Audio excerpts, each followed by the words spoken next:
Sì, veramente. Guarda, questa zona è ancora rigogliosa. Pensare che era tutto rigoglioso, guarda.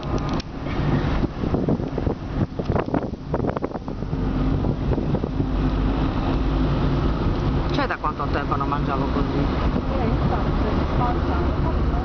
Mamma mia, che cosa buona!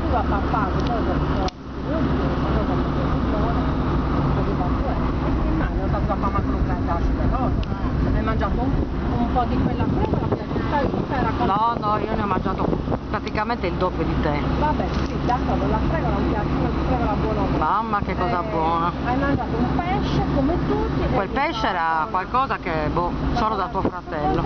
Quel vino fatto da lui era qualcosa di vino, la grappai, tutto. No, Mario, è come se fosse mandato un agriturismo. È altro che agriturismo, questi ti fanno il pesce così. Quelli anche... Ma quale agriturismo?